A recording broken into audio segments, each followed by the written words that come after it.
അപ്പോൾ എനിക്ക് ഒരു നല്ലൊരു ഷുവർട്ടി ഉണ്ട്, ആളെ നമുക്ക് കുറച്ച് നാൾ കഴിയുമ്പോൾ ഒരു സിവിൽ സർവൻ്റ് ആയിട്ട് കാണാൻ പറ്റുന്നത്. എനിക്ക് ഈ പുസ്തകം പത്തനംതിട്ട ജില്ലാ കളക്ടറാകാൻ ഒരു ദിവസം ഞാൻ ഭാവിയിൽ കളക്ടറായിട്ട് മാറി. ബീഹാറിൽ നിന്നും കേരളത്തിലെത്തി +2 ഉന്നത വിജയം നേടിയ ആഷിഖാണ് നമ്മുടെ കൂടെ ഇരിക്കുന്നത്. ഇപ്പോൾ വലിയൊരു സന്തോഷമുണ്ട്. കാര്യം പത്തനംതിട്ട ജില്ലാ കളക്ടർ ആഷിഖിനെ ഒന്ന് കാണാൻ പോവുകയാണ്. അശ്വിൻ്റെ വീട്ടിലാരൊക്കെ ഉണ്ട്? അമ്മയും അച്ഛനും അനിയനും പിന്നെ അമ്മയും. അമ്മൂമ്മ? അല്ല, അമ്മ. ഓക്കെ.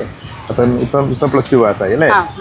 എവിടെ പഠിച്ചത്? ഞാൻ ബോയ്സ് അതിലാണ് പഠിച്ചത്.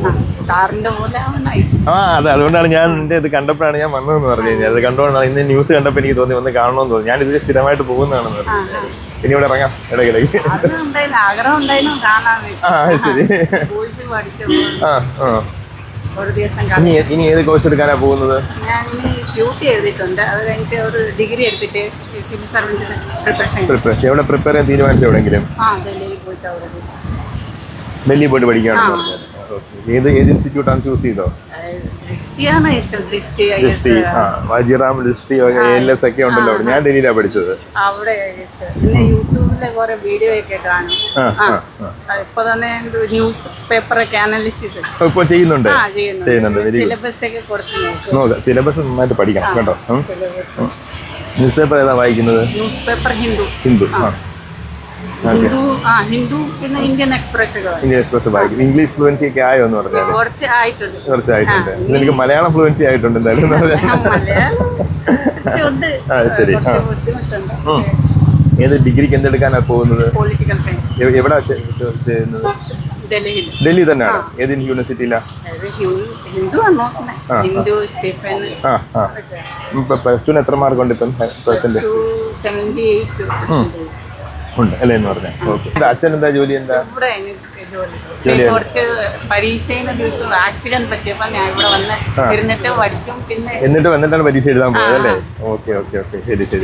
എന്തായാലും ഓൾ ദ വെരി ബെസ്റ്റ് കേട്ടോ എന്ന് പറയാം. നല്ല രീതിയിൽ നിനക്ക് എന്തെങ്കിലും ആവശ്യമുണ്ട്, ഗൈഡൻസ് ഉണ്ടെങ്കിൽ നിന്നെ കാണാൻ വന്നാൽ മതി കേട്ടോ. എന്തെങ്കിലും സംശയമുണ്ട് പോകുന്നതിന് മുന്നേ. പിന്നെ ഡൽഹിയിലെ ഒരു കാര്യം എന്ന് വെച്ച് കഴിഞ്ഞാൽ ഡൽഹിയിലെ ഒരു പ്രശ്നം എന്ന് വെച്ച് കഴിഞ്ഞാൽ ശ്രദ്ധിച്ചോണം. കാര്യം പൈസ ഒരുപാട് ചിലവാകും.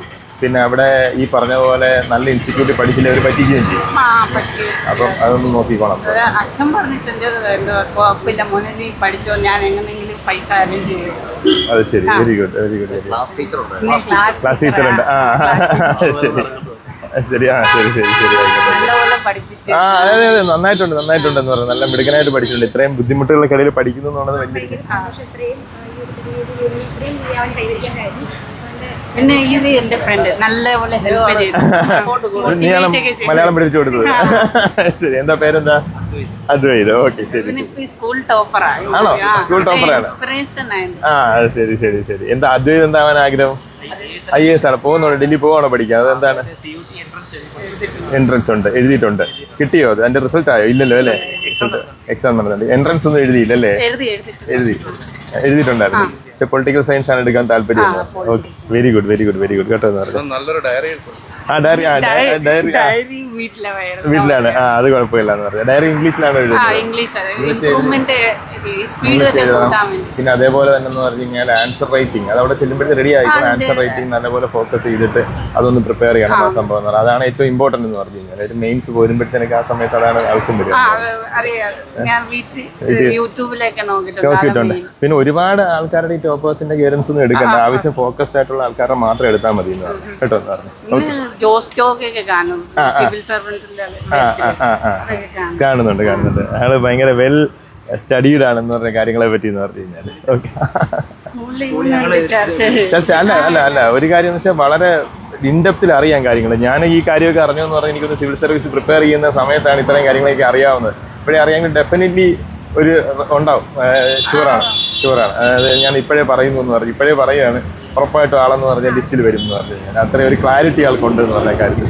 ഞാൻ ചെറിയൊരു സമ്മാനം കൊണ്ടുവന്നിട്ടുണ്ട്. സമ്മാനമല്ല, എനിക്കൊരു ഇൻസ്പിറേഷന് വേണ്ടി. ഇത് വായിച്ചിട്ടുണ്ടോ? ഇല്ല. ഇത് വായിച്ചു കേട്ടോ. ഓക്കെ.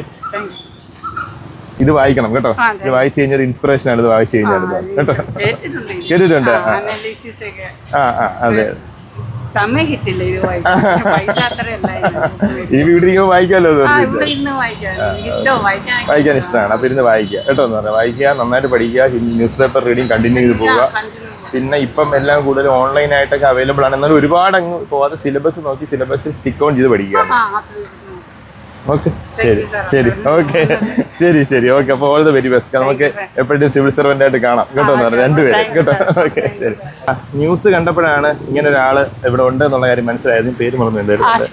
ആഷിഖ് ഫരിയാദ്. അപ്പോൾ ആള് എന്താ പറയുക, ന്യൂസ് കണ്ടപ്പോഴത്തേന് തന്നെ ഞാൻ വളരെ ഇംപ്രസ്ഡ് ആയി. കാര്യം വെച്ചാൽ ഇത്രയും ഒരു ബുദ്ധിമുട്ടുള്ള വളരെ ബുദ്ധിമുട്ടി അച്ഛൻ്റെ ജോലി ഏറ്റെടുത്തുകൊണ്ട് ചെയ്തിട്ടാണ് +2 ഇത്രയും ഒരു ഉന്നത വിജയം നേടിയിരിക്കുന്നത്.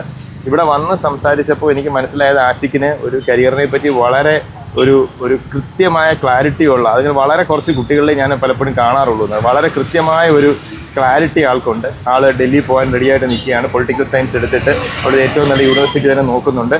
അവിടെ ഏത് സിവിൽ സർവീസ് ഇൻസ്റ്റിറ്റ്യൂട്ടിൽ പഠിക്കണം എന്നുള്ള കാര്യം ആൾ തീരുമാനിച്ചിട്ടുണ്ട്. ആൾ ഇംഗ്ലീഷ് ഫ്ലുവൻ്റ് അല്ല, അതിനുവേണ്ടി ആൾ ഹിന്ദു പത്രം വായിക്കുന്നുണ്ട്, ഇന്ത്യൻ എക്സ്പ്രസ് വായിക്കുന്നുണ്ട്, ഡയറി എഴുത്ത ആൾക്കുണ്ട്. ആൾ യൂട്യൂബിലും ഒക്കെ നോക്കിയിട്ടെന്ന് പറഞ്ഞാൽ ഓൺലൈൻ കാര്യങ്ങളെല്ലാം കൃത്യമായിട്ട് അപ്ഡേറ്റഡ് ആയിട്ട് പോകുന്നുണ്ട്. അപ്പോൾ എനിക്ക് ഒരു നല്ലൊരു ഷുവറിറ്റി ഉണ്ട് ആളെ നമുക്ക് കുറച്ച് നാൾ കഴിയുമ്പോൾ ഒരു സിവിൽ സർവൻ്റ് കാണാൻ പറ്റുമെന്ന് പറഞ്ഞാൽ. വരുന്ന കുട്ടികൾക്ക് ഇതൊരു വലിയ മാതൃകയല്ലേ?